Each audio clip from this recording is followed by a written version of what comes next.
And I call this budget meeting to order.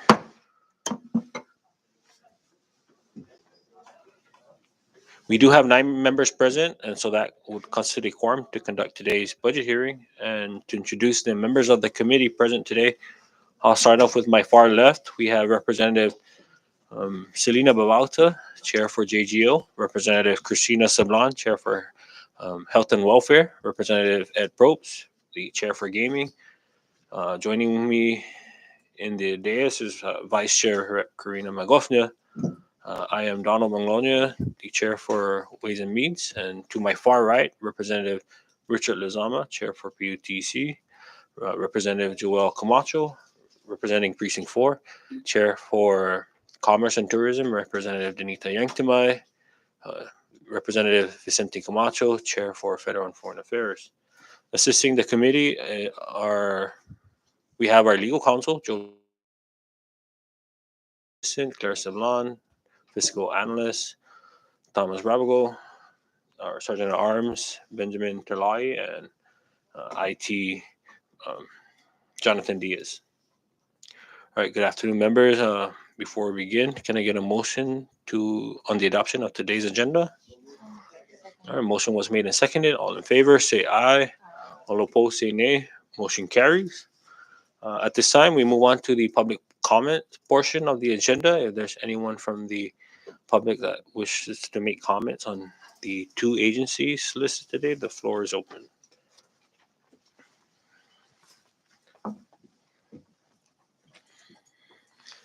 Looks like there's none, and so we now move on to the introduction. Again, good morning, everyone. Today, we have the Marianas Visitors Authority, as well as the Department of Finance. We'll begin with MVA, and then Department of Finance will come in at 1 p.m. We do have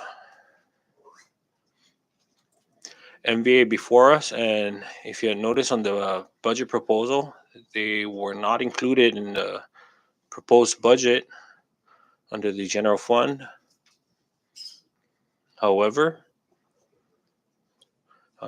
we do have an analysis prepared by our fiscal analyst in regards to a budget request that MVA had provided. MVA submitted a budget request of 15.8 million for the upcoming fiscal year, and of this amount, 2.4 is proposed for personnel for a total of 45 positions, 965 for their operations, and 45 for utilities. The rest, the remaining 11 million, is being requested for marketing promotions, both locally and offshore. It's 1.06 million is being requested for advertising, 300 for destination enhancement, and so at this time, I would like to call up any representatives from MVA that will be speaking today to join us in the chamber.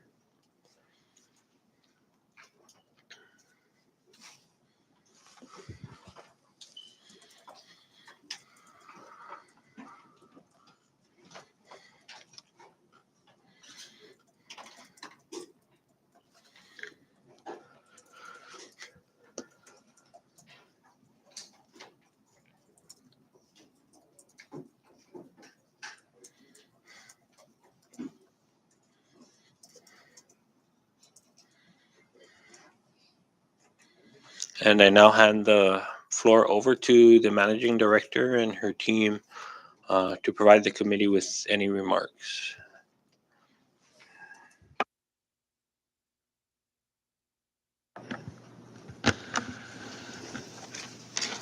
Hafade Tito Wami, and thank you, Chairman Maglonia and honorable members of the legislature for inviting the Marianas Visitors Authority to provide an overview of our plans under the fiscal year 2023 budget.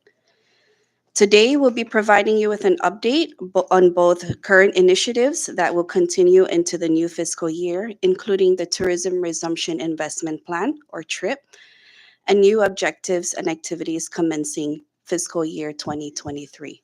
We have actually also prepared a presentation. Can we just go ahead and proceed? Okay.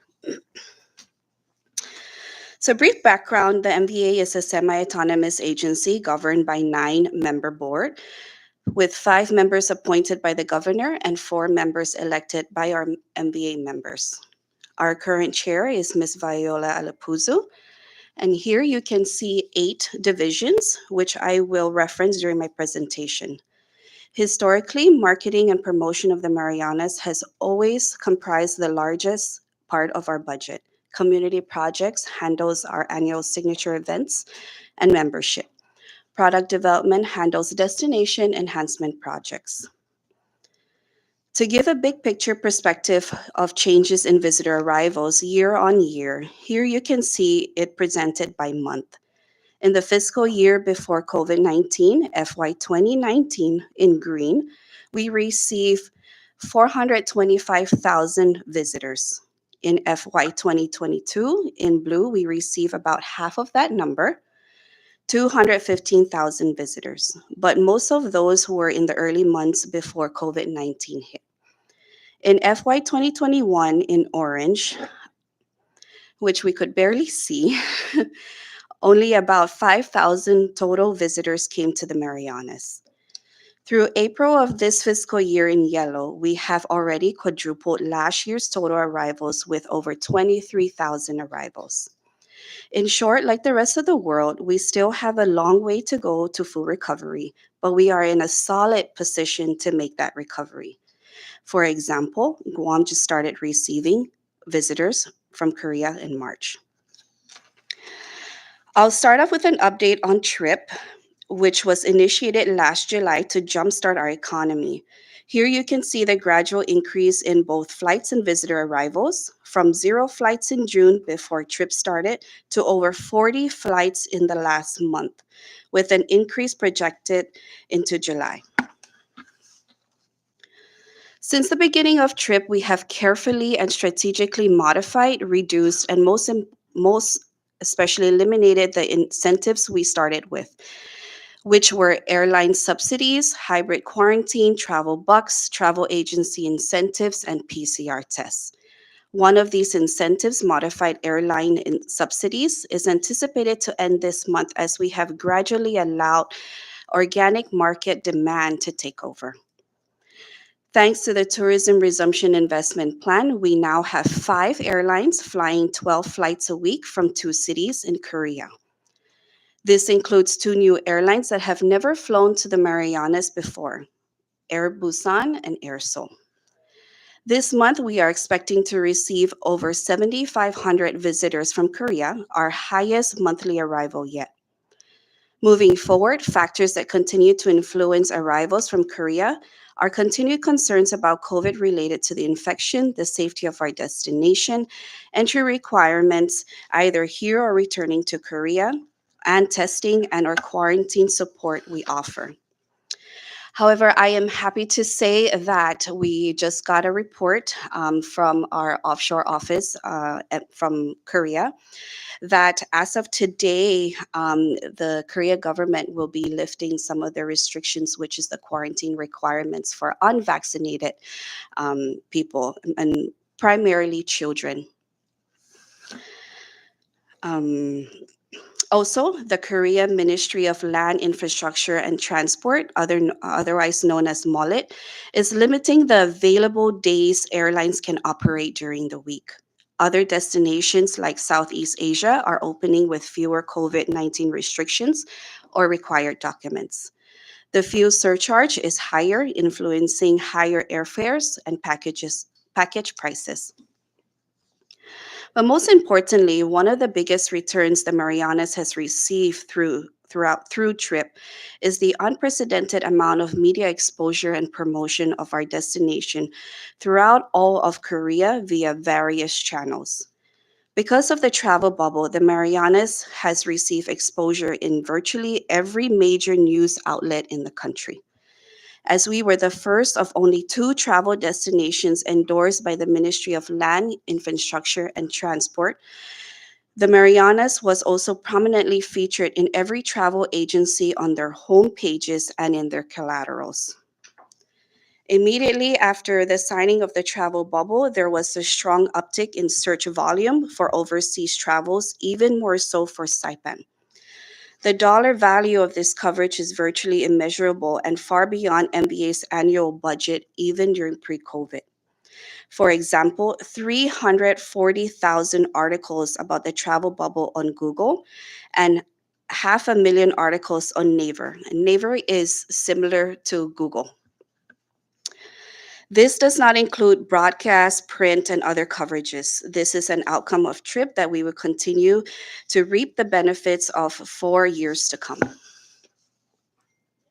Moving along with Japan, we have been assessing Japan for about as long as Korea, but the Japanese public was not traveling until just recently. With the recent easing of many restrictions in international travel for Japanese residents, now is the time to invest. As you can see here, outbound travel from Japan remains a small percentage of pre COVID levels, but there has been a sharp uptick beginning March. On the graph, in 2021 calendar year is in blue, while 2022 is in orange. Outbound tourism just started to recover in March, and travel agencies just started to sell overseas package tours at the end of April. Also, on May 26th, the travel advisory to the US, including the Marianas, was lowered to a level 1, meaning exercise caution. And beginning June 1st, the government no longer requires testing or quarantine upon arrival in Japan from the US, regardless of their vaccination status. However, all travelers are still required to have a vaccination certificate and a negative COVID 19 test to leave Japan, as well as a negative COVID 19 test within 72 hours of departure to return back to Japan. With these requirements and continued concerns about infections, the current traveling overseas tends to be repeaters and FIT, or other known as free individual travelers, who make their own travel arrangements and do not buy packages. For example, of about 7,000 passengers, 7,000 Japanese arrivals to Hawaii in April, 86% of that were repeaters and 95% did not book packages. The MVA is in the process of finalizing a contract for airline incentives to commend direct flights from Japan within the next month if all goes well as planned. These incentives will support 3 weekly flights from Japan. At this time, I'm not in the liberty to share further specific as the contracts have not been finalized yet. We have been in communication with Skymark Airlines since last year, and they have indicated that they still are committed to the Marianas. But their focus right now is on Japan domestic flights, which generates mostly all of the company's revenues. In Japan, our marketing message continues to be a clean and safe Marianas and a new campaign of Marianacation. We will continue to maximize social media channels. At this early stage, we're targeting those repeater and FIT markets as well. And we are working closely with travel agencies to develop packages for the family market. And just a brief note regarding China market, which was our second largest source market before COVID-19. Outbound travel from China is still being heavily restricted by their government. Until there is some indication those restrictions will be lifted, we are in a holding pattern on China. So what does this mean for our budget? For this fiscal year, the legislature had made a 3.1 million appropriation of local funding for the MVA when we had no international flights. For FY23, the MVA is requesting an appropriation of 15.8 million to fund the operations of our 8 divisions, a majority of it again going to marketing destination enhancement. This is comparable to our budget pre-COVID, and with at least two of our 3 top source markets going back online. This will allow the MBA to continue its work toward full economic recovery. Just as a point of clarification on this table, advertising events here refers to our annual signature events. Also, support to other government agencies refers to the municipality's share of hotel occupancy tax as required by Public Law 20-17. Aside from local funding, the MVA has also received federal grants, including funding received under American Rescue Plan Act or ARPA, of 15 million allotted for Trip Korea. Here you can see the breakdown of expenditures here of incentives as I mentioned earlier. The remaining budget here has been obligated for the program already. I would also like to emphasize that ARPA can only that ARPA can only be funded activities that are pre-existed COVID. As you can see, travel bucks at $3 million was not an allowable expense under ARPA. In this regard, local funding is still needed by the MVA for some of our operations, such as office space.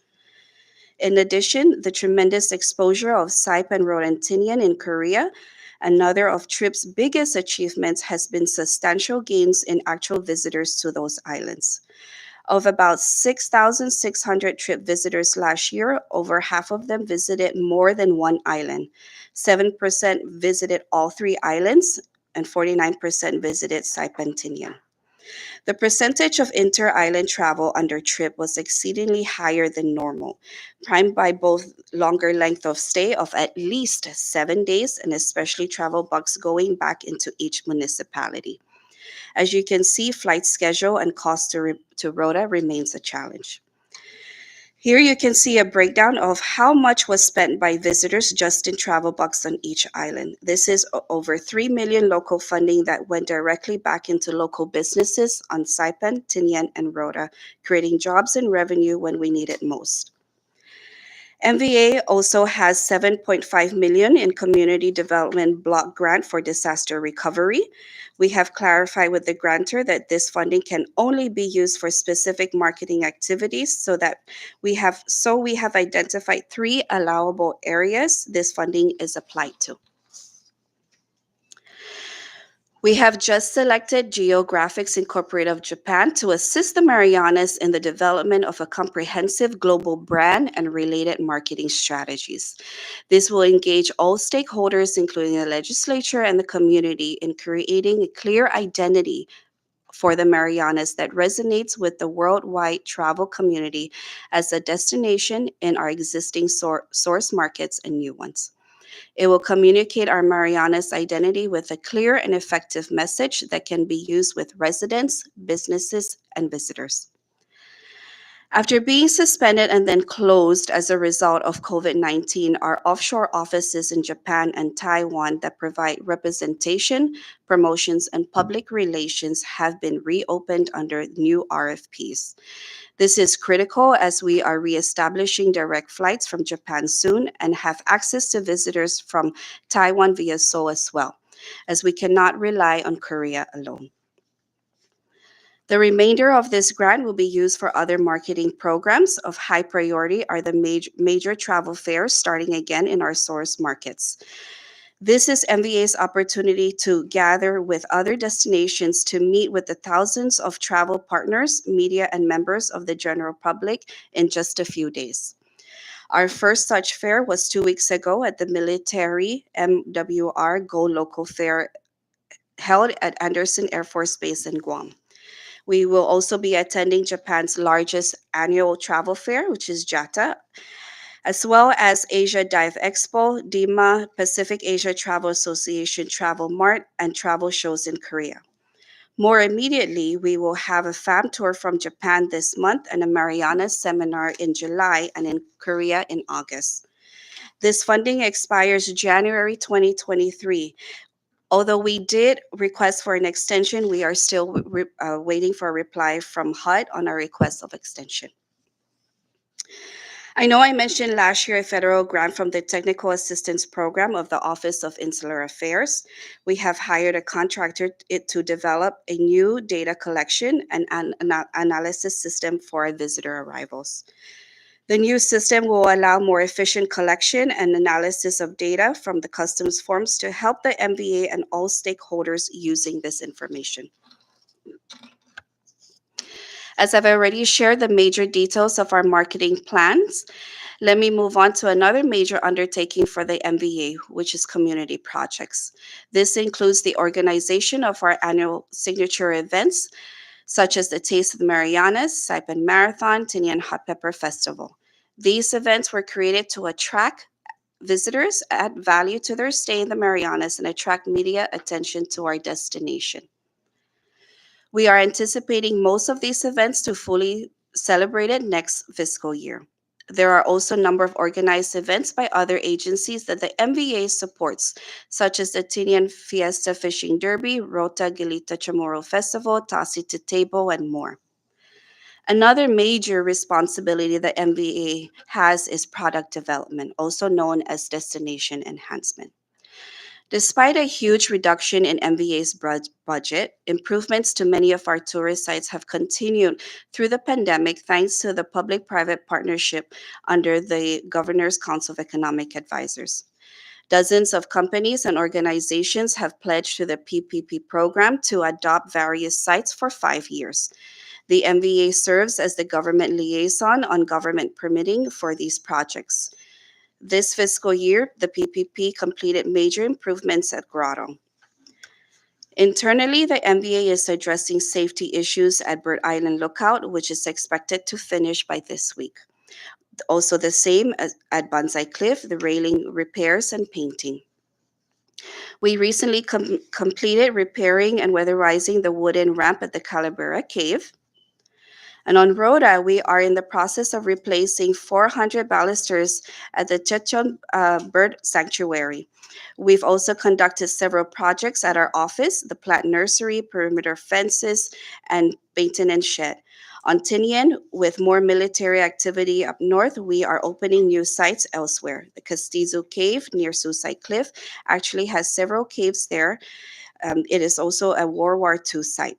We have reopened a scenic swimming hole used by the U.S. military and their families during World War II. The Unai Donkalu Interpretive Trail will be further enhanced, and we'd love to have funding for more interpretive signs along this historically and environmentally rich path. Materials for more signboards replacements are expected to arrive this week. Supplies have been ordered for the painting of all concrete memorial monuments, and we've completed the constructional refurbishment of our MVA plant nursery. In addition, the MVA is responsible to maintain 16 sites on Tinian and 13 sites on Rhoda year-round. Our main tourist district of Garapan, we are hiring a contractor to again clean selected streets. We also just restarted our Beautify My Marianas program, which provides cash incentives to the community groups to clean up at least 1 mile designated by the MVA. One thing that I'd like to let you know is that the MVA used to provide security services at Banzai, Bird Island Lookout, Grotto, Suicide Cliff, Obzen Beach, and Lau Lau Beach, and lifeguard services at the Grotto. However, we were informed by our legal counsel earlier this year that we are not authorized to do so, as those sites are under the jurisdiction of the Department of Land and Natural Resources and not the MVA. As safety and security is a top concern for both visitors and residents, we encourage the legislature to provide funding to the DLNR for that purpose. Our previous contract for these services was about $330,000 a year. After a couple years of hiatus due to low visitor arrivals, our tour guide certification program is now being rebooted to ensure all our tour guides are educated about the destination. Classes again will be provided by the Northern Marianas College, with additional courses added to those already required on history, culture, local laws, and regulations. We expect certification to resume within the next few months. And of course, we have the heart and soul of the MVA, our people. We currently allotted 41 FTEs and are requesting 45 FTEs for fiscal year 2023. And to be honest, we have been challenged to fill some of our vacancies due to the low salaries compared to other similar positions in the job market. There are positions we have advertised more than once without success. As soon as we can hire an HR administrator, we plan to conduct a desk audit and potentially restructure positions so that we can strategically employ people for the exact job duties required and compensate those employees at a competitive rate. In closing, we are cautiously optimistic about the continued recovery of visitor arrivals in the upcoming months and, yes, years. We recently celebrated a 30-year commitment partnership with Asiana Airlines. We have a new airline, Marianas Southern Airways, and we are all eager to see how that will benefit inter-island travel and connections beyond Guam. And finally, we are relocating to our new office locations on the ground floor of Go Beach Hotel on Beach Road, Garapan. I invite each and every one of you to stop by and visit us once we are settled there next month.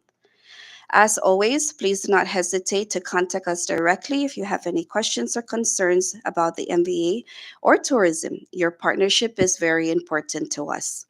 Sidus Masi, it's an all of mine, Mr. Chairman and committee. My team and I are here ready for questions. Thank you. Thank you, Director. And thank you for your presentation. There are several, it's good to see several completions of projects in preparation for the increased arrivals. But I do have some clarifying questions pertaining to your presentation. Um, you mentioned MVA was awarded 7.5 in CBDGDR. Um, to date, how much of that has been spent? It was actually it started. It's a long process as we had to go through the request for proposal process, and so in the last few months, we just executed our offices for Japan and Taiwan, and then we just finalized about, I think, just last week, our global branding services. We have provided all of the documents and the expenditure plan to NMHC, but we have not drawn down out of those funds as we just started.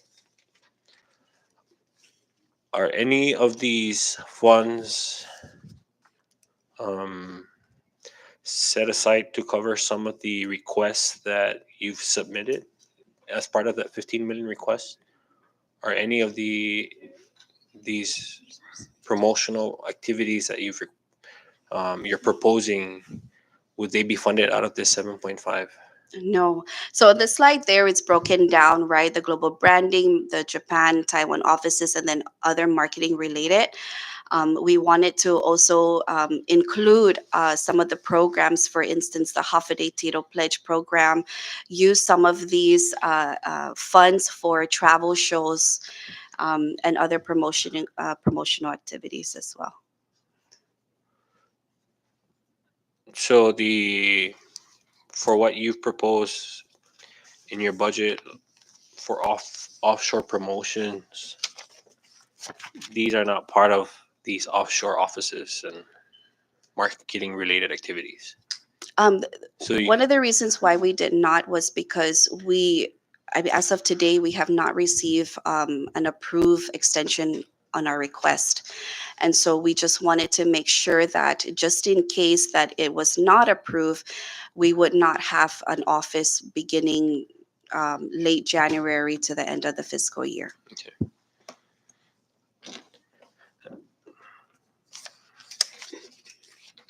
Now the FTE, the requests you have for personnel is 800,000 more than what was proposed last fiscal year, or what was allocated for last or the current fiscal year.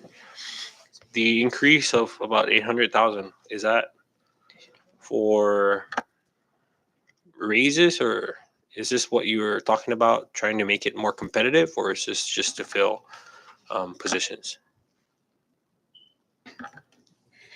So the increase is we actually paid our employees the WGIs, as in previous years they have not been paid.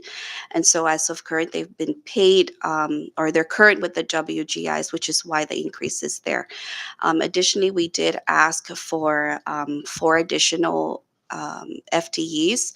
As you know, we've seen, like, for example, our procurement department is actually a one-man office, and she needs additional help, and then as well as our offices in Tinian and Rhoda as well. Okay, so you haven't done any calculations or any proposals yet as far as what these competitive salaries would be. These are just to maintain the current 41 FTEs plus the four additional FTEs. Um, yeah, I mean, this is just to do the current plus the additional four. As far as being more competitive, it's rather difficult to do with the MVA office because we're the only autonomous agency basically that cannot. Um, uh, we're basically salary capped. So even if we want to be more competitive, we can't. We're statutorily prohibited from being able to do so. So, for instance, our managing director earns less than most of the line agencies, including the autonomous agencies. We're capped as far as even our sales and marketing manager. We're capped as far as our chief accountant. So most of the positions are basically capped, and that is by statute. Okay, thank you. So of the current 41 FTEs, how many of those are currently filled? 24. 24 filled. How many are in the process of being filled, or how many? So we have been announcing, and I can safely say for over a year now, we are still trying to get applicants to apply for our HR manager position, our product development position, our graphic artists, our marketing specialists. But I'm actually happy to say that at least for Tinian and Rhoda, we were able to secure and hire employees, but we're still trying to go through the process of getting more. We need more help. So we're talking about 17 positions that have already been advertised, but no one has applied for or have not met the. We have in those divisions.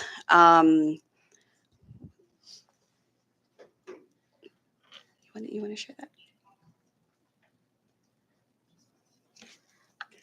Um, sorry. We lost about 10 employees after, when we rehired back our employees after the furlough. And so we are trying to fill those positions and the additional positions that she had mentioned. But they've already been advertised. It's just okay. Yes. Um, can we go back to the travel bucks slide?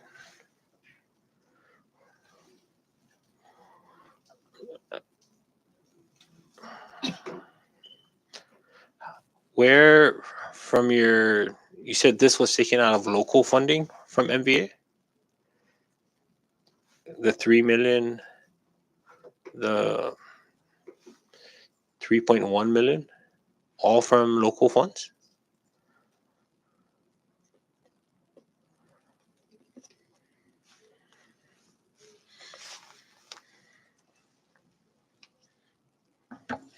Yes, this funding was given to the MVA from the Department of Finance. But do you know what the source is? Is this hot tax that was collected and later transferred, or is this hot tax that was owed and then used? Or No, right?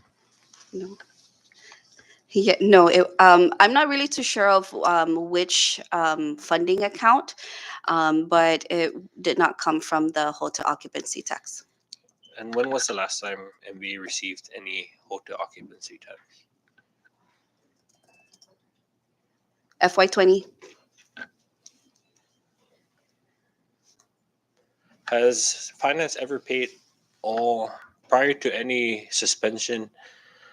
Um, has the administration paid back any hot tax owed, if there were any?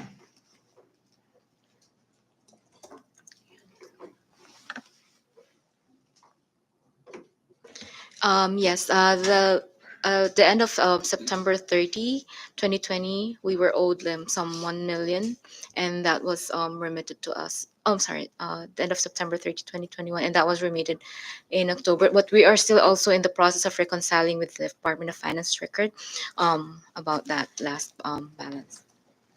Yeah. Okay. But the amount that is basically they're working on the reconciliation is only about $56,000. The remaining of the hotel occupancy taxes for the previous years have been remitted already. Okay.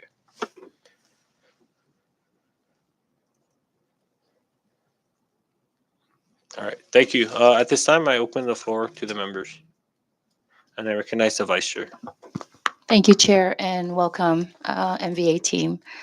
Um, I had some clarifying questions with regards to the presentation that you had given. So on the TRIP initiative, I believe there was a budget of 15 million, which was funded by ARPA funds. And I was curious to know what was MVA's projected return on investment for that particular initiative.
Can we go back to the visitor arrivals?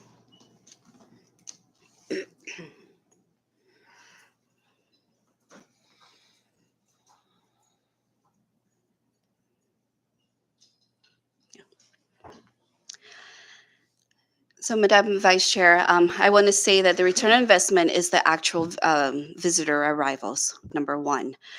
In previous years, we had zero um, arrivals. And so, with the jumpstart through the trip program, we were able to start receiving arrivals or tourists at that time.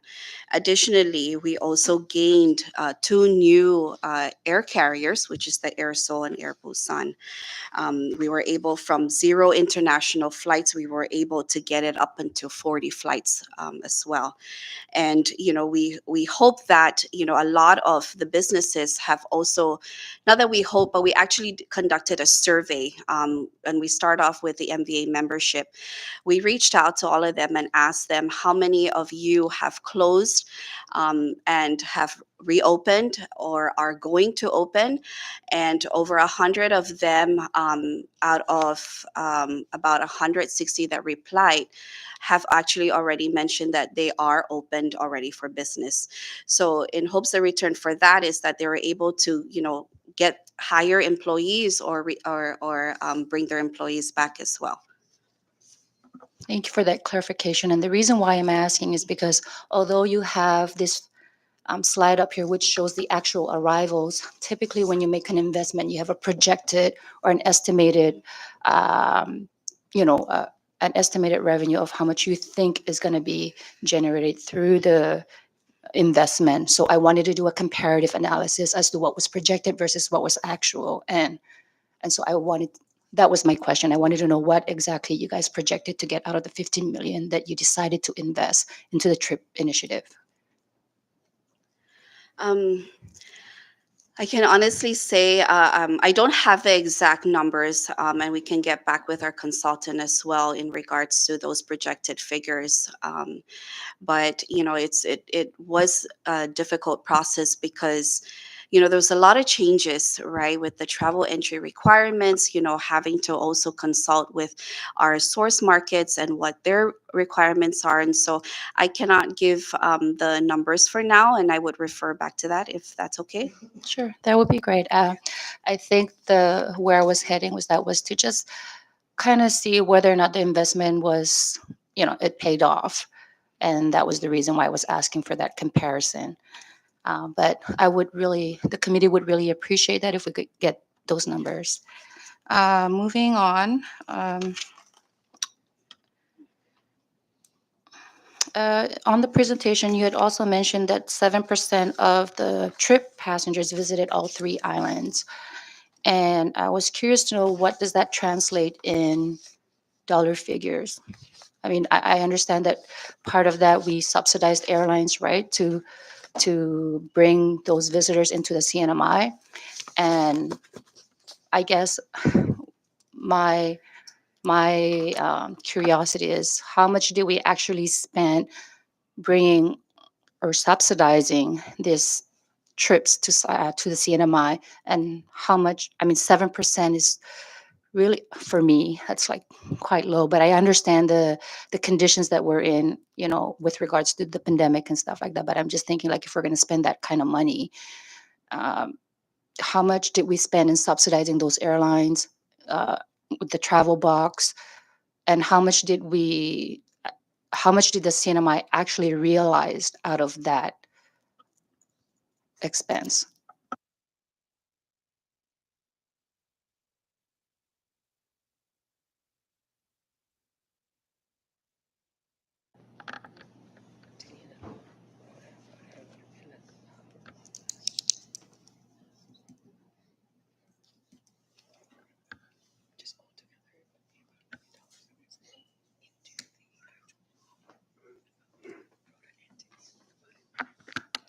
So we've combined, including Rhoda and Tinian.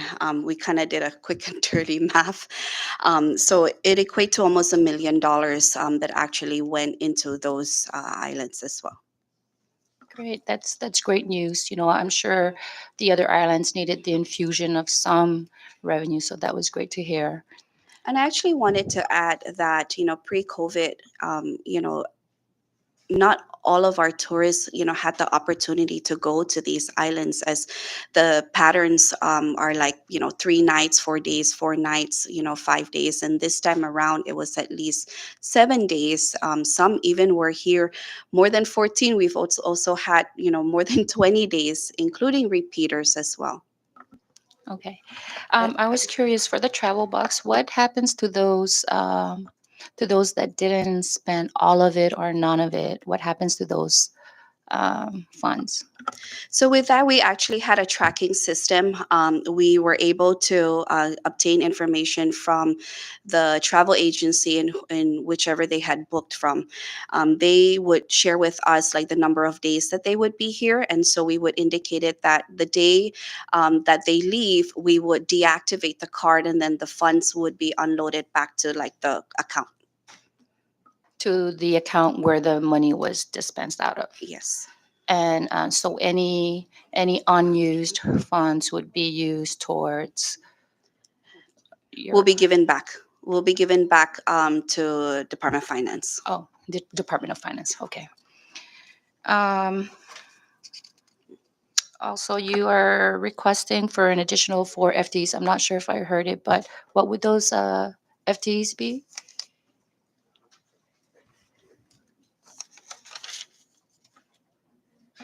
It was for positions in Tinian and Rhoda, also for procurement, and was it marketing?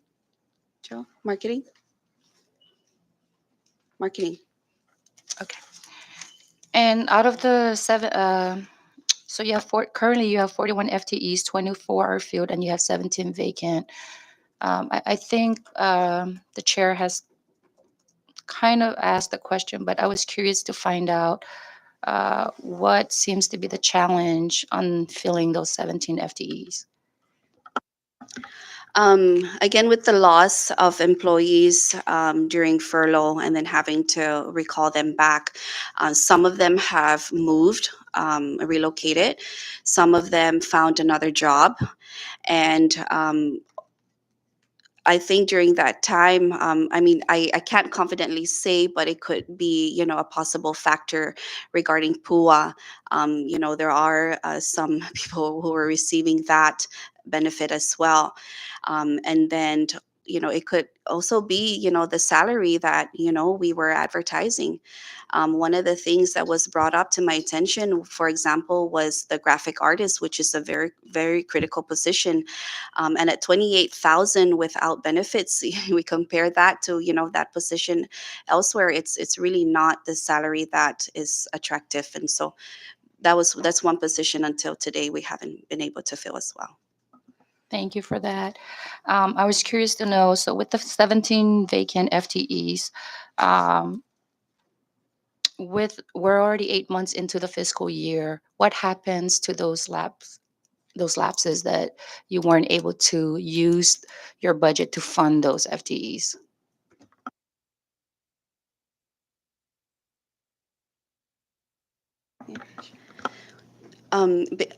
Because we are under appropriation right now, I guess it just returns back to the government if we didn't use it. Okay, thank you for the clarification. Um, that's all I have for now. Thank you. I yield. Thank you, Vice Chair. Just clarification, the pay scale of these positions, are they approved by the board? Yes. And they revisited these pay scales for these different positions and trying to get it more attractive? You want to say? Our pay scale is basically the same as what the government follows.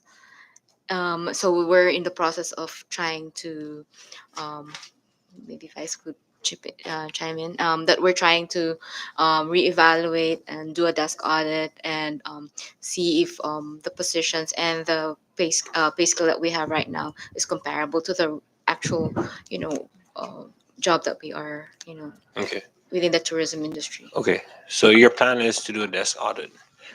Okay. Excuse me if I may. Yes. Thank you, Chair. Yeah, I mean, we're planning on doing a desk audit as soon as we can find somebody that would apply for the position of Admin services. admin services, because we that position is vacant right now, and we actually went out to do an RFP on that and try to hire a company to do the desk audits, but there's nobody there that can actually help him with the 24 people that we have now, and then we actually have some that have been basically allocated to us to try to just get the general duties of MVA done on a timely basis. It really has been very difficult to our employees, where they're wearing sometimes two, sometimes three hats. And when we're trying to even start the programs and the events for locally, it takes, like, for instance, you would have Martin Duenas here, he and his team. It takes them a lot of work to actually to put on what is that, like the Taste of the Marianas. So everyone has been doing double duty for the last couple of years. And so it's really difficult. We do have the same pay scale as the regular line agencies, but it makes it very difficult even for the board to say, okay, well, why can't we pay market rate? Well, we can't pay market rate because we are stuck basically with the by statute again with the line agencies. We wanted a desk audit because maybe within the line agencies there may be a different title that we could put them under, where they would be able to earn more. So it's actually very difficult and not competitive at all to even other agencies. That graphic artist that she was talking about, we actually lost to PSS. So, so we're actually competing even Well, I mean, with if other this is government a agencies. statute issue, then that desk audit would definitely support any recommendations that MVA would have to the legislature if that's something that we need to change. But absent that desk audit, then you know, we're stuck at trying to recruit qualified and interested individuals. And so, if that could be done, if efforts can be placed on that to get it done, and so that any changes to statute, the members can Yeah, de- thank you, Chair. I deliberate mean, on that. that's something that we put priority on from the board. Okay, thank you. Then before I hand it off to the members, my apologies. What is, if I can just ask, what's MVA's role in assisting any airlines in trying to start up in the CNMI? Well, under the TRIP program, we issue out a request for proposal. Sorry, Director. No, this is aside from TRIP, just in general, what would be MVA's role in trying to attract or assist new airlines in trying to start up if they wanted to come in and enter our market? So aside from TRIP, it would be through our offshore offices. We would conduct like co-op promotions.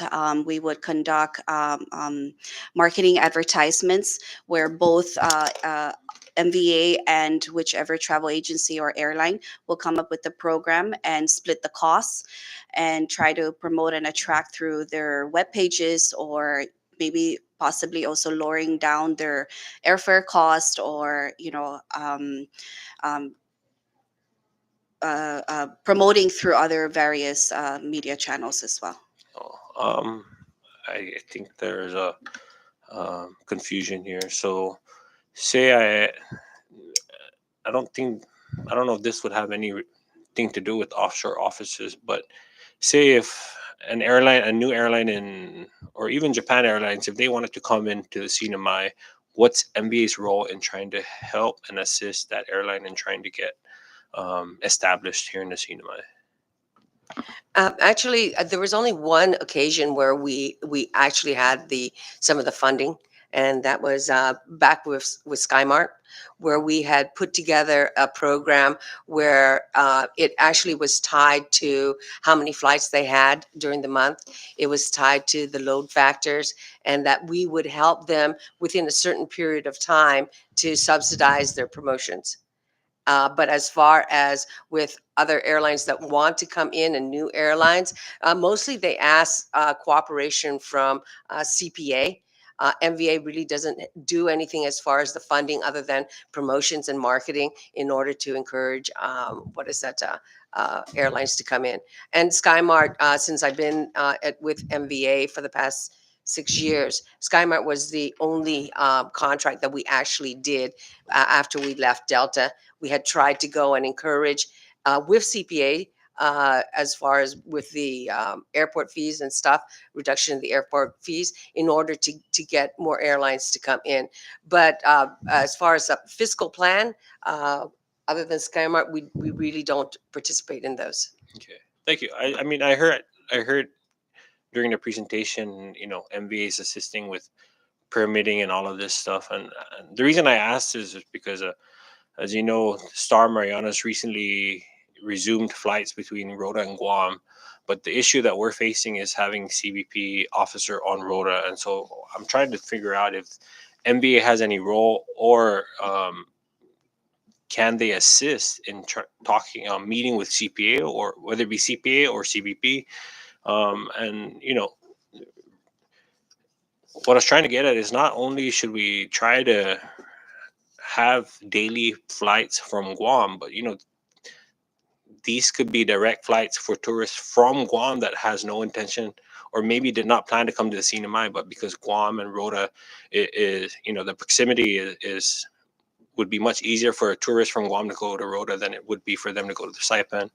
And so, and with the talks with the new airline, the challenge with not having a CBP officer on Rota to clear any passengers inbound or outbound, I just wanted to see if MVA has any role in trying to meet with these federal officials, whether it be CBP or CPA, in trying to open that market to tourists from Guam. And again, you mentioned the new airline, Southwest Airline, and I'm assuming that would be the issue also with them trying to, start flights between the cinema or, well, Saipan, there's the CBP officer here, but whether it be from Tinian to Guam or Rota to Guam, that's one of the challenges that any airline would face, and that's one of the struggle that Star Marianas is facing now. And so,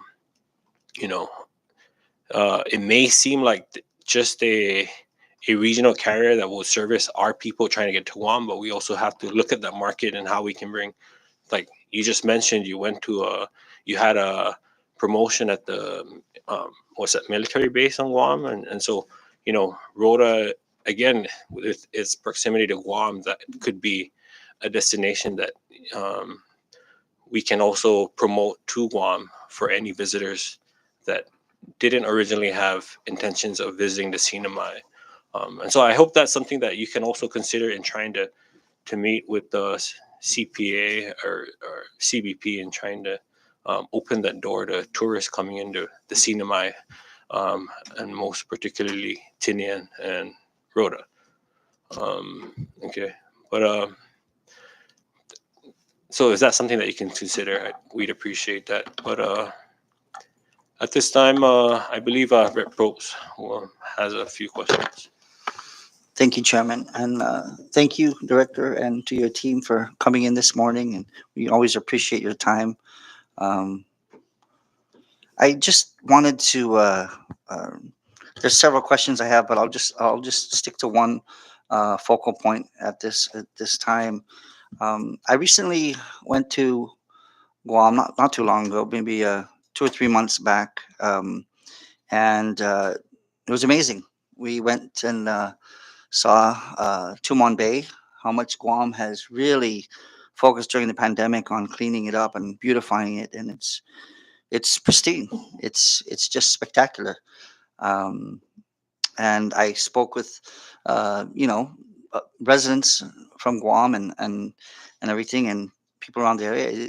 It's really incredible what they've been able to transform. That even during the shutdown, that they have focused on, this main area for tourists. And sadly, I wish I could say the same for our tourist mecca, which is the Paseo. Um, I wanted to share with you some photos, if we could pull those up, TG. So we talked about destination enhancement and everything during this pandemic, but I just wanted to show you what we experience living here in the CNMI, and what we have to offer for those tourists who are making their way back to Saipan. I If you look at what it's like, or if you take a walk, as you know, my family, we like to walk around Garapan. And several of, I know that Reptina and several others do as well. Pretty scary, and not to mention major safety hazards that we see.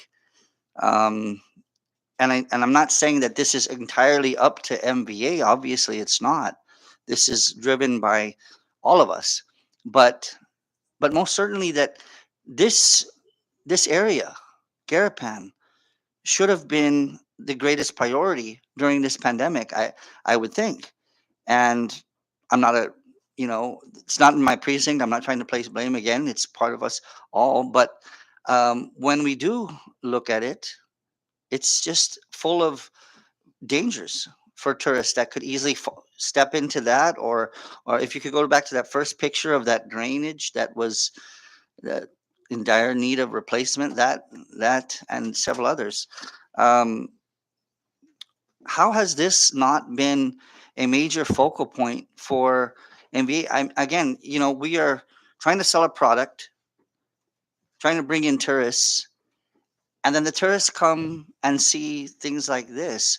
What message does that send to tourists? And especially if they visit Guam and see Tomambe, and then they come and they see our paseo. I know there are things, like I said, that they may be beyond your control, but again, this has to be one of the greatest priorities. We've seen that we've been fixing up different areas, visiting areas, but this is the prime area where tourists really should flock to, you would think. So, what is the plan for? And I want to mention also, at night, it's pretty scary. If you go there at night, as we did with my family after dinner, we decided to walk around.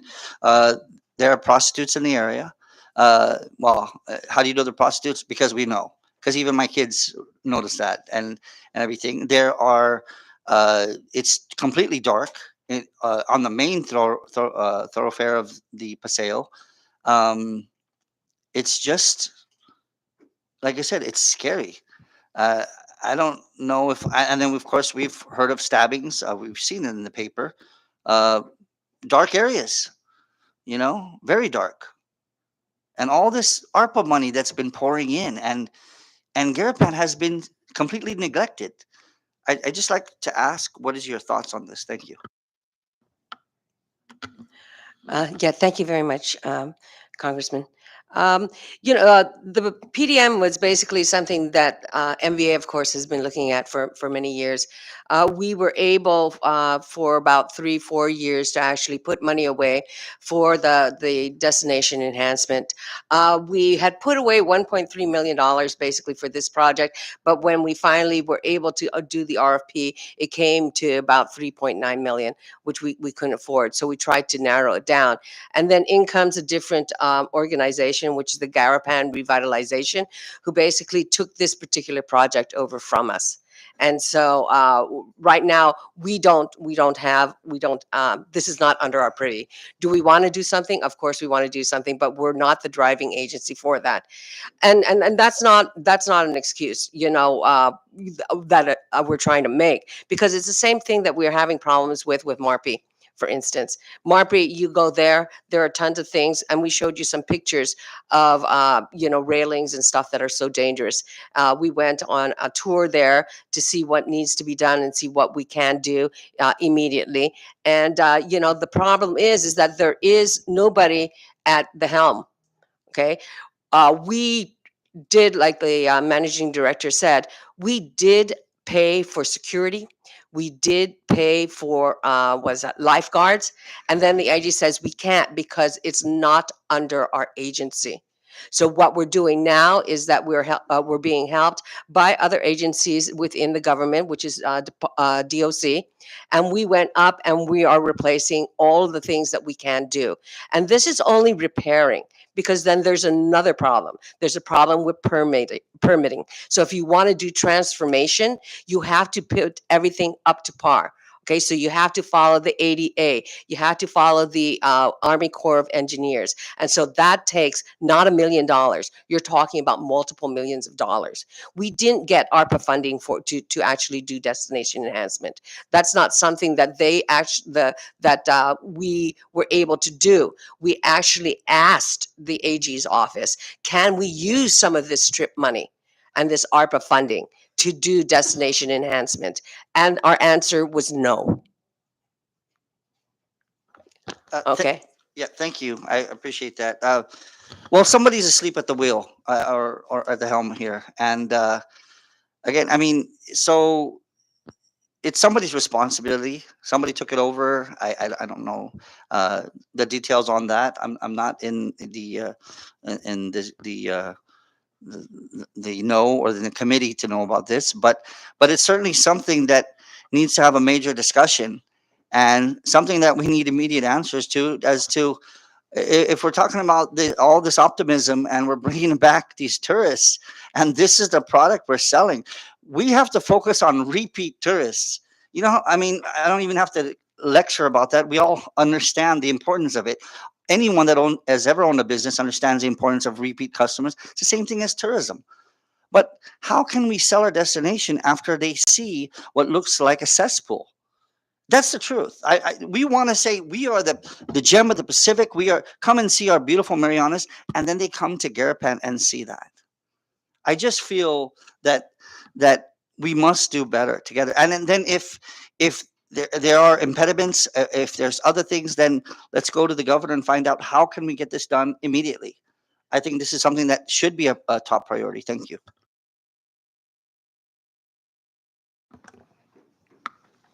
Yeah, if I may add, I agree with you totally. And there's a lot of areas that needs fixing, and a lot of areas that are really not beyond our jurisdiction. But we do try and get involved. I try to get myself involved in it. I know PDM, the lights have been a problem lately. We did initiate a contact to find out what was going on, and Apparently, they're all actually functional except for power. So we were able to, make a request to CUC and find out if they can reconnect that, because that's really one of the main reason why those prostitutes or those ladies and even the killings have to do with the no poor lighting area, right? So we realized that. Also, the cleaning of the area, we were actually almost stopped by legal means to stop cleaning it because it was not really our jurisdiction. But we went ahead until we were able to justify the need to continue the cleaning service of the Garapan area, right? From the Bank of Guam, duty free, PDM, all those areas were being paid for by MVA to be clean and maintained because it's very important. It's a prime area, and we do agree. And again, as much as our hands are tied, we try to engage it. So we share the same interests, the same importance. We realize that. So yeah, bear with us. We try to do as much as we can with the very limited funding and manpower. Thank you. I'm going to wrap this up. Thank you very much. I just want to point out that, and a lot of this is not really your responsibility. For example, when a drainage is dilapidated like that, you would think that the agency responsible for it would take care of it. Perhaps DPW, for one, something like to that effect, or whatever the issue is. There, we do have agencies that should be automatically taking care of that, especially in an area that we want to really make sure that it's beautiful and pristine and welcoming to our tourists. So again, I apologize if it sounds like I'm placing blame on you. I just feel that you guys are the best people to really build this thing and help lead it with your leadership and your with your ability to get the agencies involved. And then of course from our side, if you need our assistance on this, let us know what we can do to ensure that this thing moves so that we can fix up the paseo to make it something we can all be proud of, especially when our tourists come and visit. Not just for our tourists, for all of us to enjoy too. Again, thank you for your answers and willingness to improve this. Thank you. Thank you, Rep. Probst. Any other member? I recognize Rep. Lizama. Thank you, Chairman, and welcome. And just one question, Skymark, that is the operation cease, totally cease if we get back with Japanese market, or would it continue? Yeah, so the inaugural flight was on November 29th, 2019, and then their last flight was in February of 2020 because of COVID.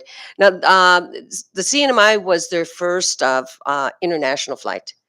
And the flights actually till that point were actually doing very well, where I was actually able to visit them, and they were very surprised and willing to come back as soon as the COVID issue, the pandemic issue was finished. But you fast forward, and 2 years later, they are not financially stable enough to continue the international flight.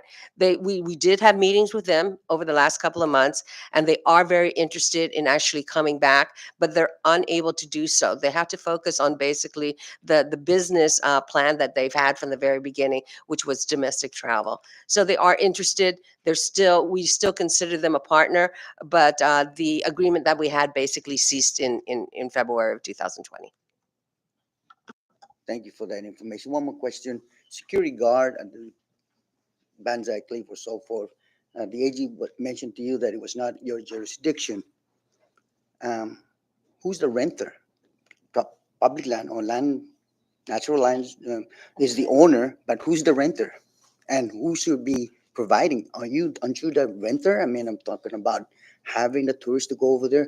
Is there any fees that been charged so that we can have the security guard at this place? I think based on our understanding, it's the grantor was public lands over to DLNR, and so they have, I think, sole jurisdiction based on that. So the renovation, the they have just done replacing the rails and so forth. Did that come from or was it from the public land or no DNR? It came from us. I mean, it's kind of like we couldn't. I don't even think we ran it past LSR. We just couldn't uh, not do it. And so we brought it upon ourselves, okay, we're going to have to go ahead and do this. And we did it in coordination, like I said, with DOC and then also with JSEA, um, in order to get all the products. So we actually, out of our budget, paid for the materials, and then the labor is coming from the Department of Corrections, just like that beautiful was that renovation of the grotto. That was how we did it also. So we want to do more. We actually have from the past years had saved up and put reserves. So we have a couple $1 million in reserves where we want to actually put that back into these destinations. But again, it's a problem with ownership, um, and so we go around and we do what we can, and sometimes we don't tell legal counsel that we're going to do it, but it needs to be done, and so it's yeah. Let me Sorry. clarify that. The reason why we don't inform our legal counsel is because for destination enhancement, we have a higher threshold.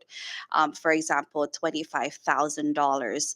And so, one of the things that, or the reason why we work with other government agencies is because labor is a huge part of the expenditure.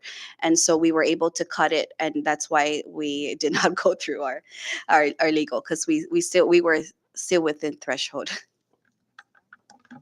Thank you. I hear back. Thank you, Reb Lizama. So before I recognize the next member, and my apologies, I did not request this earlier, but can we please identify each individual and what their role is? Sorry about that. um, to my left, we have our Vice Chairwoman, Gloria Kavanaugh, of our Board of Directors. To my right, I have Martin Dueñez, our Community Projects Manager, our Acting Product Development Manager as well. And then to my far right is Joanne Parisu. She is our Chief Accountant. Thank you. I recognize Rep. Joel Camacho. Thank you, Mr. Chairman. Good morning, Director and your team, Ms. Cavanaugh. Um, I believe the agency that you were you were referring to that took over the Paseo or the Garapan area was OPD, right? Is that correct?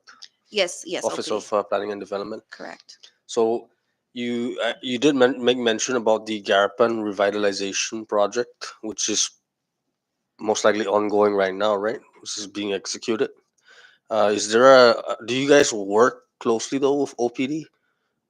Since Paseo is one of the prime tourist destination areas here in the island, do you guys work hand in hand with this Garapan revitalization project? Or? Yes, we have met a couple of times, actually, with the creation of the Garapan Revitalization Task Force. MVA is a part of it. And if I can recall, I know we were working on the directional one-way signs and ensuring that the renovations there also provided adequate parking. And then the last meeting that we had was a discussion on whether or not we were going to open the road in PDM or just leave it as is. And so those were the updates that we did receive from them. Okay, is there a specific time frame where we're actually gonna see the construction phase, or the cleanup phase, or because we haven't really seen their plan in detail, so we're actually eager to see what that looks like, what that entails. But have you guys seen their plan? I don't have it on top of my head, or I can't recall right now. But I can reach out to them to get the latest, and I can share it with you, or invite them over to give a presentation. Madam Chair of Commerce, I think that would be a good idea to call OPD in. But have they shared with you guys what is their time frame? I can't recall. And honestly, the reason why is because we've been focusing on bringing back tourism, and just trying to secure airlines and get everybody back to par. So I kind of have disconnected for a little bit. May I make that recommendation, or that MVA does reconnect with OPD, Sure. because I do agree with Rep Probes' concerns that we do not want our visitors to be coming, and while we're awaiting this Garapan revitalization project to commence, that they're seeing this. You know what I mean? I mean, I'm happy to hear that we have repeat tourists that are like love and enjoy the cinema and they come back. But that's I don't think that's an impression that we want to leave behind. But I do thank you guys for your efforts, Mr. Duenas. Thank you guys. Thank you, Mr. Chairman. Thank you, Rep Mr. Chairman, if I Camacho. may, sorry. Uh, Just yes. wanted to add, and yes, we cannot wait for tourists. And just like with, tourists with the Pacific mini games, we shared, photos of Banzai and Bird Island. These are the sites that they will be seeing soon. And so we didn't want to wait on it. And so that's why we also, procured some of the materials and work with other agencies to get that fixed. Thank you, Director. I recognize Rep Selena Bavalta. Thank you, Mr. Chairman, and welcome to MVA and your team. Um, I too share the concern after hearing that you guys were not or could not avail of any funds for destination enhancement. That's a big concern. And I share the Rep. Joel Camacho's and Rep. Ed Probst's concern, but I think that MBA should fight like they did when we tried to reprogram MBA funds for retirement funds and fight for these destination enhancement funds.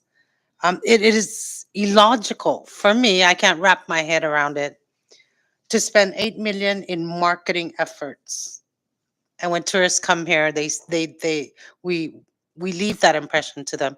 I will guarantee you, we will not get any repeat visitors, especially those who come here for the very first time, bring their family. And I put myself in their shoes, and I probably would never go to a location if that was the case. But also in line with uh, collaborating with OPD, I hope that MVA, and I wanted to ask, has MVA initiated any discussions with the governor's council of economic advisors, because they've been spending money um, enhancing the villages and that kind. And what we find here at the legislature, honestly, is that agencies do not communicate with each other. Everybody does their own thing, and that's so frustrating because it's duplicative and is not an efficient government right now. I will say that. So I hope you guys get in touch with the Governor's Council of Economic Advisors. They seem to have funds at their disposal. In fact, I saw a plan that they have um, been working on to enhance, I think it was Bird Island Lookout. And it's a beautiful plan. I saw it. It's almost like an oasis from what I saw. But I mean, this is what I can't understand. You are the lead tourism industry agency for the government, and there's all these different other different agencies that are working on the same thing. Is what I'm trying to say, that this government is not efficient because agencies are not communicating with each other. So I just want to make that suggestion, and I hope you guys take that under advisement. I do want to commend you guys. I'm curious about your recent trip to the Anderson Air Force Base, you said, right? And I'm curious, and I'm glad you guys are diversifying your market, your target market. I can speak from experience. I've been a military family for over 30 some years. Um, I can see the military um, out of Guam, maybe Japan as well, because of their proximity, closing the gap on some of the target markets that tend to, have a peak and a down peak season or whatever. But the military is constantly present in Guam, in Japan. So I'm glad you've taken that step to diversify the target market. Um, my question is, does MVA have an historian uh, on their personnel roster? Because that's one thing that military families, when they go on tours, they like historic tours. Obviously, they're in the military. That's an interest for them, a great interest. So, does MBA have or plan, because you're now searching other target markets and military is one of them? Um, do you guys have plans to have an historian on your personnel roster? Okay, thank you very much, Congresswoman. If I may, I'll just address the first comment regarding fighting for the money, the ARPA money for destination enhancement. We tried going to finance, and finance said yes. And it was not finance basically that wouldn't do this. It was actually the AG's office that said that they were unable to, that we couldn't do it. As far as Jasea goes, with Jasea, we are working with Jasea, and actually the projects that we were doing, the Caballero Caves, as well as Bird Island and Bonsai Cliff, we are actually doing it in coordination with them. Now, they do have plans, and they presented those plans to the board a month ago. And, we are trying to work in coordination with their plans. And I think their plan is to basically not, of course, they being an organization of the economic advisors, cannot receive ARPA funding. So they work through like an NGO or MPO. And so there is a portion, from my understanding, with ARPA that funds can be transferred to such a organization, and from that organization these projects are going to be running through. We're trying to work with coordination with them and this NGO, because we do have those fundings that, like I said before, that were in reserves for this type of destination enhancement. And so whatever fundings they have, plus some fundings that we have, will actually be added together and create a fund that would actually have meaning, where we can do the projects and do a transformation rather than a restoration on a lot of the sites around the island. But we fought, we've asked, I know as the board, probably every other board meeting, whether or not, can we do it this way, can we do it that way? We did find a way just recently, just within the last week, in order to try to get restrooms around the area, using some of our trip funding, and hopefully it will work. So far we have a green light, and we hope that it remains a green light.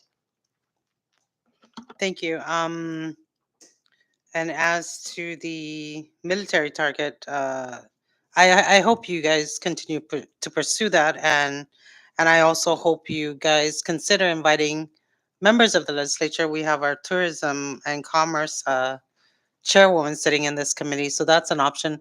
I mean, agencies come up here for assistance at the legislature, but they've never truly involved us other than to ask for money.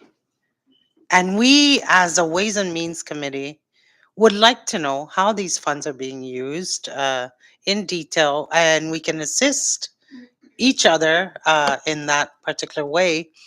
In speaking with many active duty military members in Guam over the years, I know that 100% of them have registered interest in visiting our islands, but it's just there was an absence of marketing on it. And I was looking briefly at a website for military bases, including Guam.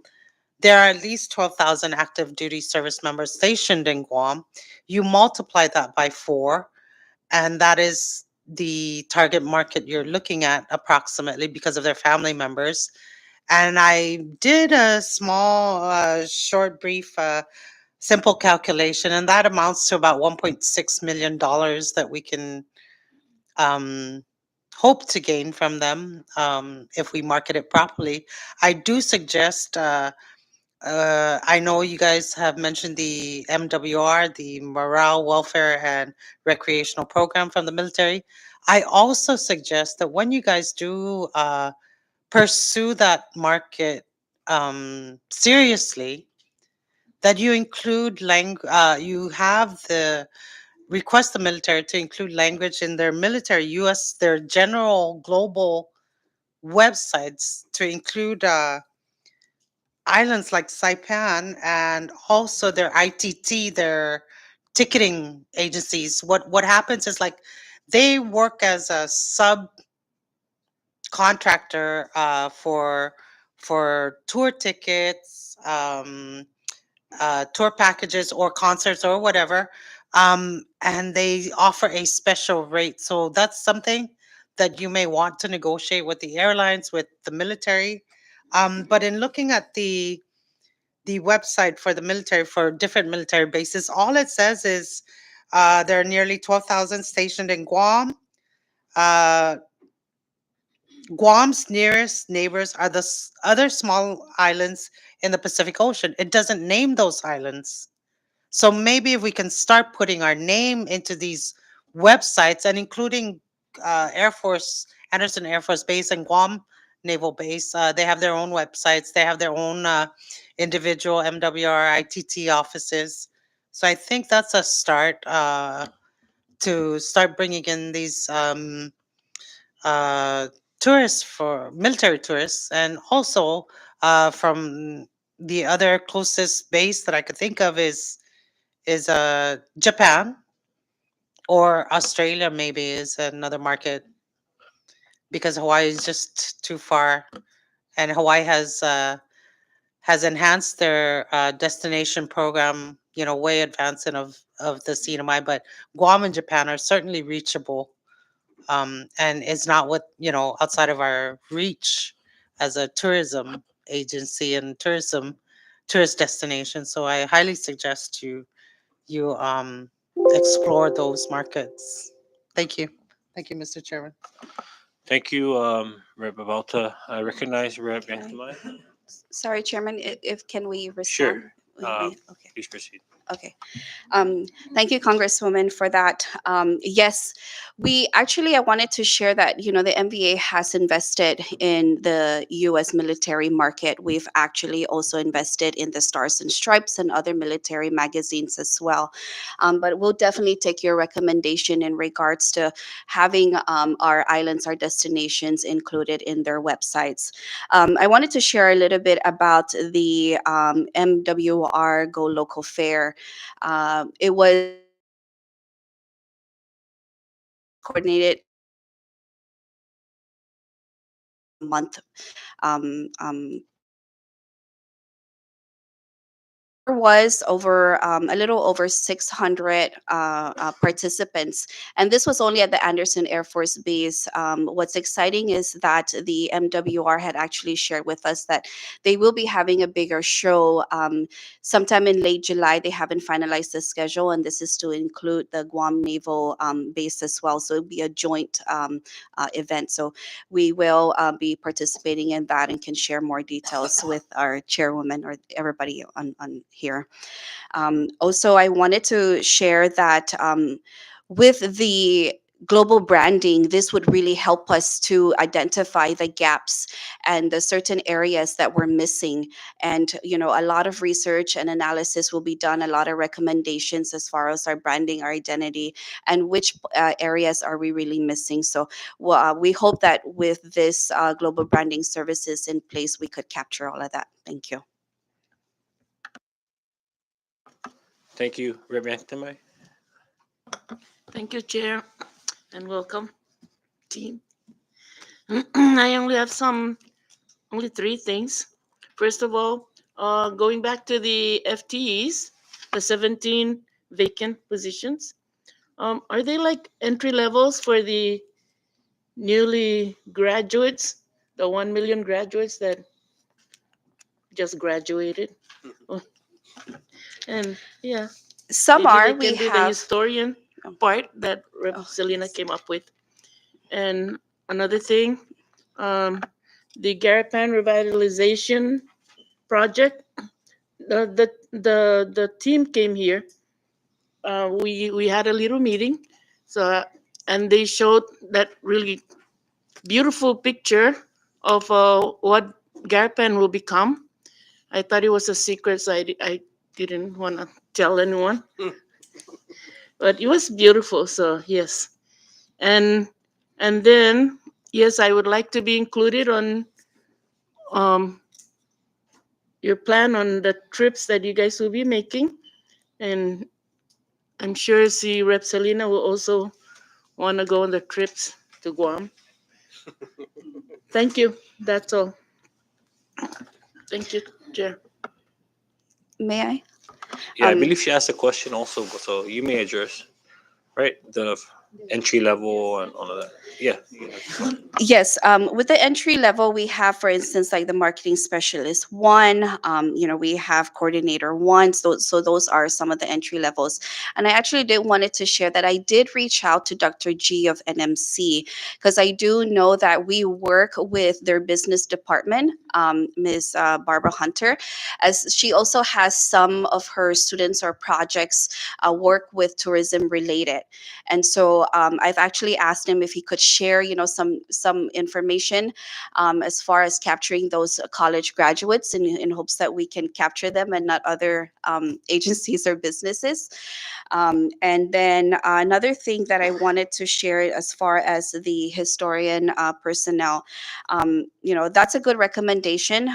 As I think as our historian personnel, we would fall back to our few, but our employees that have been working at MVA for over 30 years, 20 to 30 years.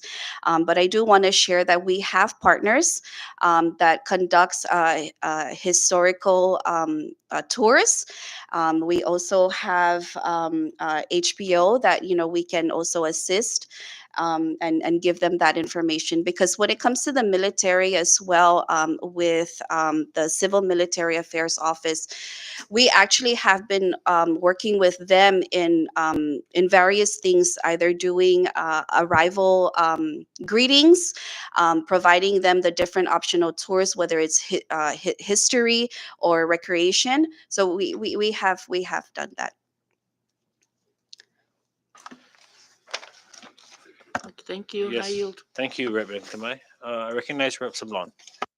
Thank you, Mr. Chairman, and welcome, Director and Chair, Vice Chair, right, and the whole team.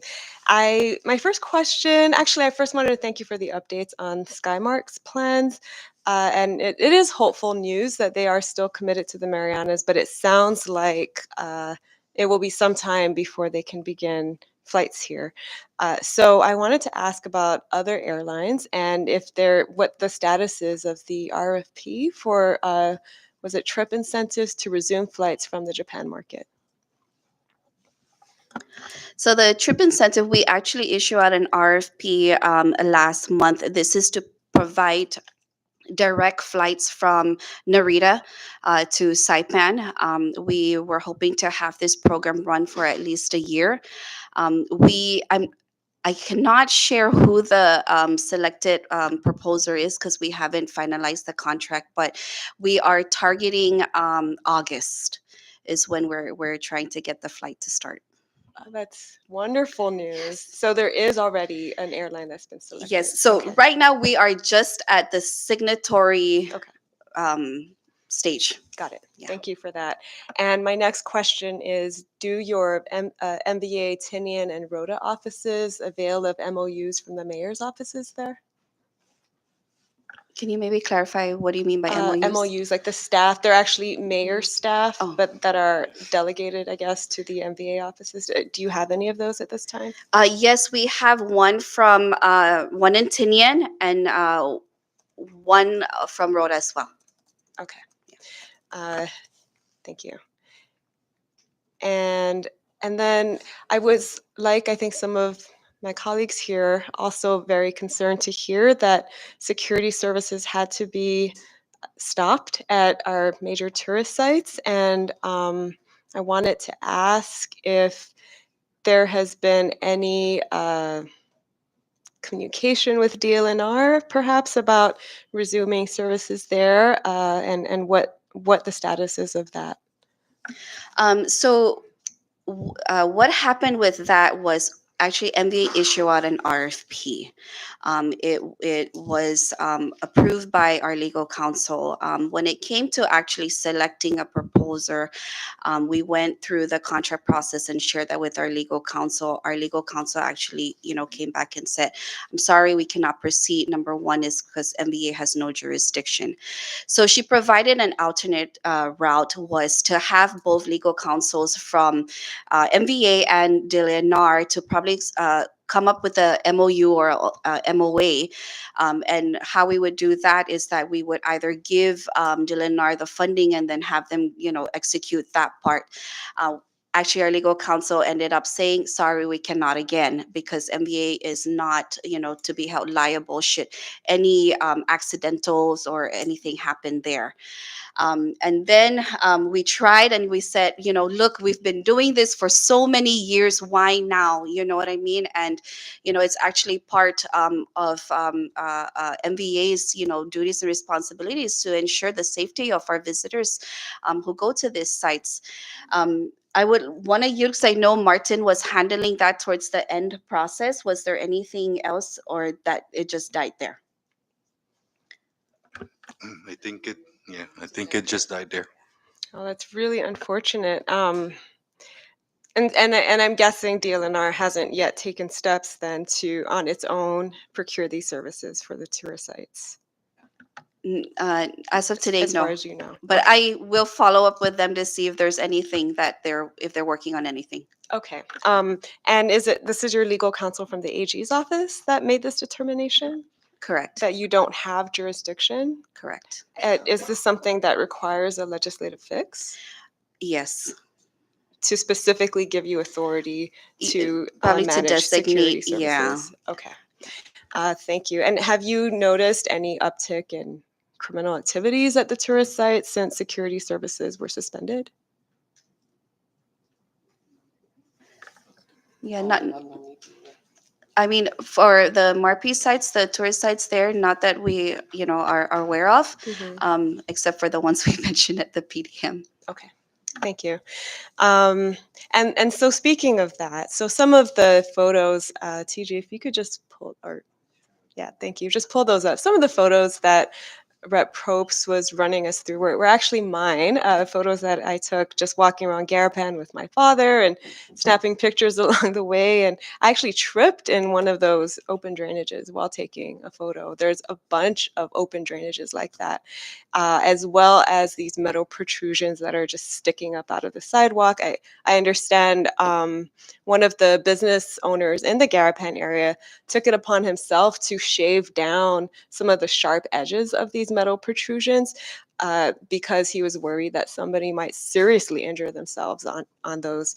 And then, there's the stagnant water, there's a stench in some parts of Garapan, and I like the other members here, I recognize that it's not all on MVA to clean up Garapan, that this is really something that requires this collaborative effort, and that there is this plan that's underway with OPD to revitalize the Garapan area. But you mentioned the Pacific Mini Games and that you have been able to do at least some rapid repairs to some of the sites, like in Bonsai. And I was wondering if we could do some kind of rapid repair and cleanup to some of the more concerning aspects that are really compromising safety in the Garapan area ahead of the mini games. I know we've got a week.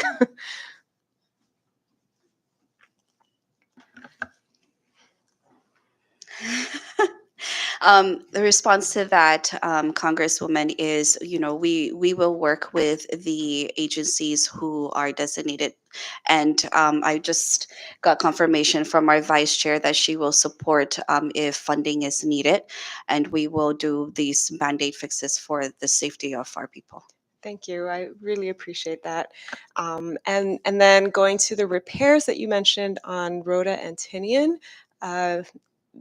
I was just at the bird sanctuary on Rhoda recently, and you may have been there recently as well. There are missing rails and just overgrown vegetation. Steps are broken. Will there be repairs in Rhoda and Tinian sites soon as well? And what is your time frame for that? Yes, so this was actually also thanks to FEMA, which helped funded this, and it went through various phases. And so, if I'm not mistaken, 3 phases. We are on phase 3 because we really wanted to fix that so everybody has the opportunity now to really go down and see the birds and the scenery. So we are working on that. Yes. Do you have a time frame for when those repairs could be done? One challenge that we encountered is getting the contractors give us quotations. So we're trying to actually get an updated quotation also, and yeah, those were one of the challenges. But we Okay. do have the funding for it will be reimbursed under the FEMA through Mhm. through Mangkut Typhoon. So phase 3 is the last Some phase, or is some it 300. Yeah, we have to Okay. replace some 300 to 300 balusters. right? Yes. Wow. Okay. Okay. So no time frame yet. We're hoping to do it this fiscal year, Okay. as the funding also lapsed this fiscal year. And we finished some of the projects first, and now our staff is working on this. Got it. Thank you for that. And then finally, you mentioned the CDBG-DR funding for the global branding strategy. And as you probably also know, there is CDBG money as well for blight removal and mitigation. And Garapan is a blighted zone. Like there's no other way to describe it, really. And, it's not clean, it's not safe. There's just no way we can market it with a straight face at this point.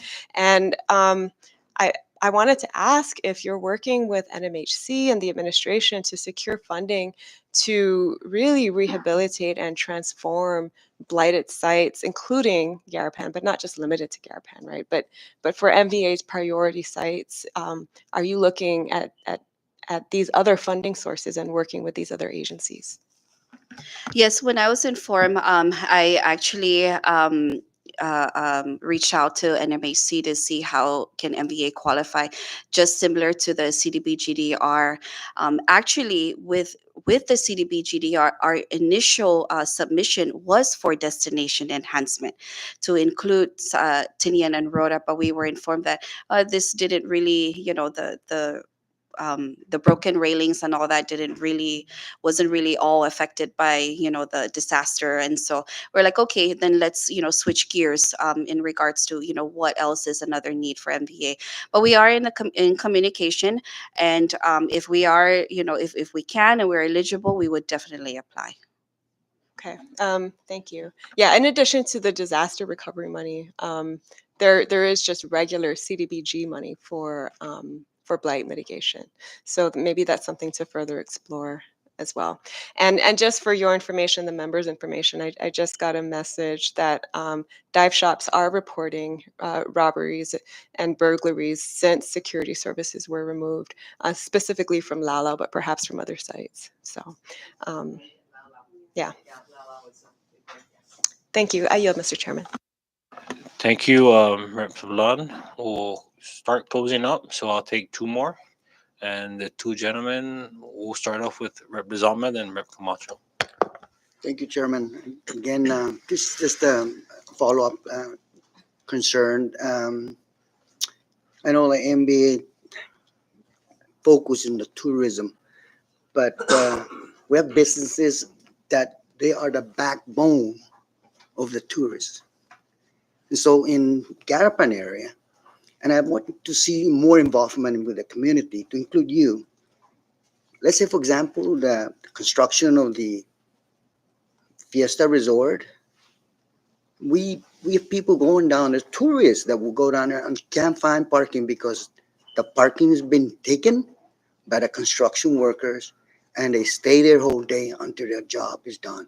And these businesses that are backbone of the tourism, they need help. So I hope that this is just um, a concern, and I hope that you guys, as everybody was saying, that we all need to be collaborate on the improvement of the Garapan area, the Paseo.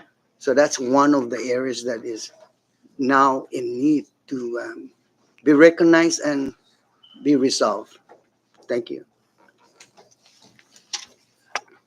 Thank you, Rep. Lizama. I recognize Rep. Camacho. Thank you, Mr. Chairman. Does MVA by chance coordinate with any of the water sports or the watercrafts? Because I just kind of noticed that, yeah, we have been seeing the ferry services going to like Maniagaha, but we haven't seen any water sports activities. Are you guys involved with that, or Yes, and again, the marine sports operators are part of, our members and also contribute to our tourism. I wanted to share, for the sake that it's not ready for public consumption, as we are still trying to finalize the details and the criterias and the requirements. I actually presented to the board yesterday in regards to providing some sort of financial assistance to these small businesses to include the marine sports companies, because I have met with many of them, and not just the marine sports, but have shared the difficulties because, for example, for the jet skis, if they sit out, for a while, they tend to break, and then it costs a lot of money. And so they've actually seeked our, help. And so we were able to gather information, because this is a very new program that MVA, would like to do to help our partners.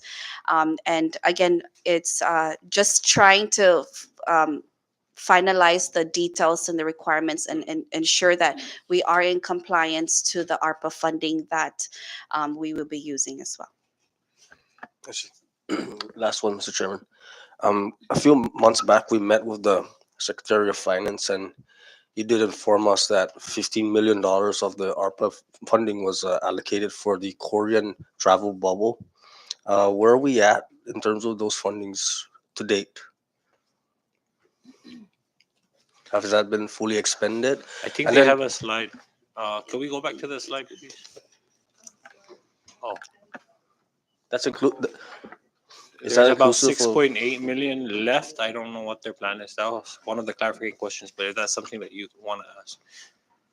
Um, And then we were also informed that another $15 million was committed to the Japan travel bubble, which will be forthcoming. Right? Is that in the slide also? Or was that Not in the the slide? Japan market, but director. Yes, so regarding the 15 million allocated for Korea, we have not expended everything. Actually, as a matter of fact, we still have a couple of millions. I was trying to find the presentation and here, but we've actually also allocated, because we haven't spent on marketing and promotions Korea, because the travel bubble did it itself for many months. We are now allocating about 1.5 million to marketing and promotions, which will include airlines, travel trade, and I forgot what's other promotions, I guess. And then the other one was to fund our representation office in Korea. I see. So we were also informed by the Secretary of Finance that another $15 million was to be committed for the Japan travel bubble. Is there any Correct. plans for that, or? Yes. So, like I mentioned earlier, the airline incentive for Japan is part of that. That will be that's part of the allocation under the 15 Okay. million. Everything else, because again, just considering the situation with Japan, it was different with Korea, because Korea government, basically started, a lot of Yeah. their, or lifted a lot of their restrictions, and Japan just started recently. And so the remaining balance will go to a lot of other programs similar to Korea, with the exception that we no longer need a hybrid quarantine hotel. We no longer need a corridor hotel and things like that. So it's pretty much open to all hotels now, because from my understanding, the way it worked was, for the way the bubble worked was for like certain hotels or vendors were given those tourists, those visitors. Is that correct? Or No, not correct. The only reason why we maybe those hotels is because we actually had to issue out requests for proposals, and these were the hotels that actually submitted and were awarded. I see. Okay, that clarification was what I really needed. Thank you, Director, and thank you again for your team. Thank you, Mr. Chairman. Thank you, Rep Camacho. Just a couple of closing questions. The operational budget that MVA is proposing is close to $1 million, which is almost 500,000 more than what was proposed last or current fiscal year. Can you explain the increase in operational budget?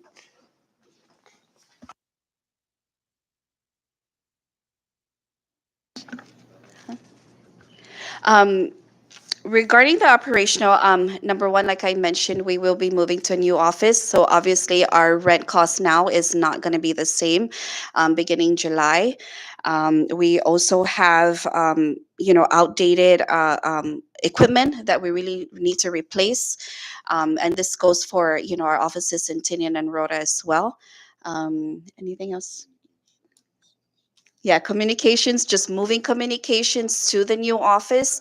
We actually just, asked the board to approve up to 40,000 just to do the whole cabling and installation of the connection through in the new office. And so, um, So whatever happened to the building fund? so we have the building fund. We always say that tourism is very important. It's our primary economic driver. The board shares the same sentiment as far as with management as well. As we really need a permanent home. Paying these rents, we could really use that money and allocate it to something else.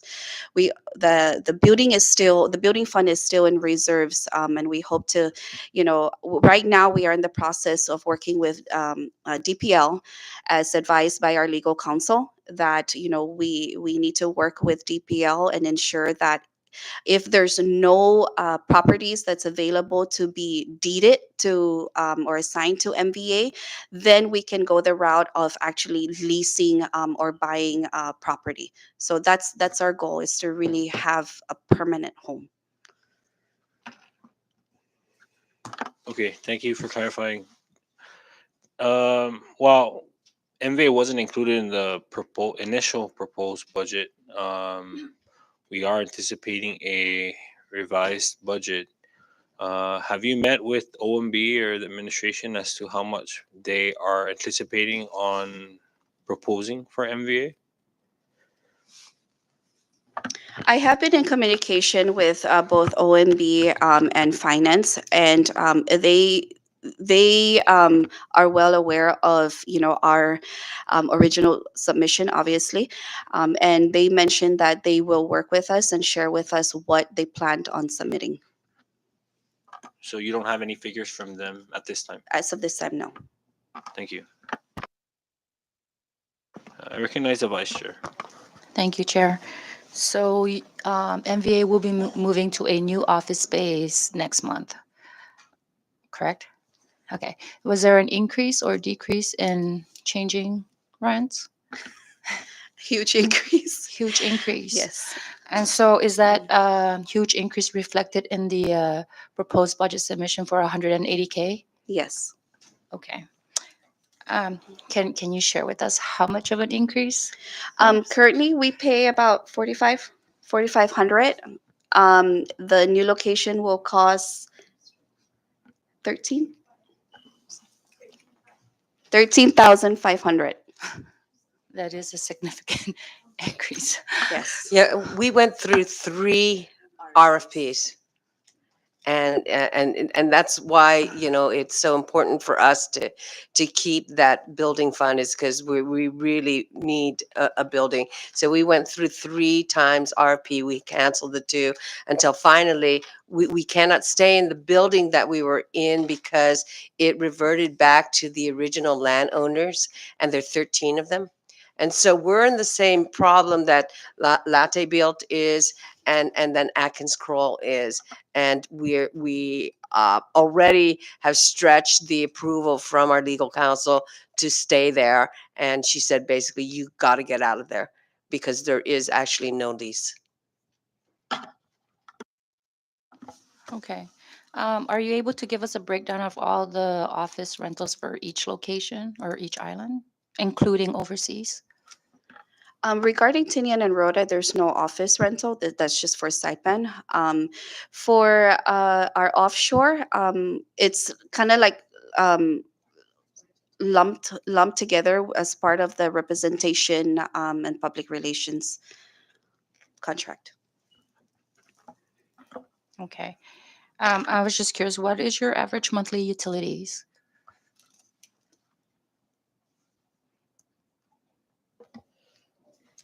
For all offices, with about 3,000, taking into consideration the rate increases that's been happening. Okay.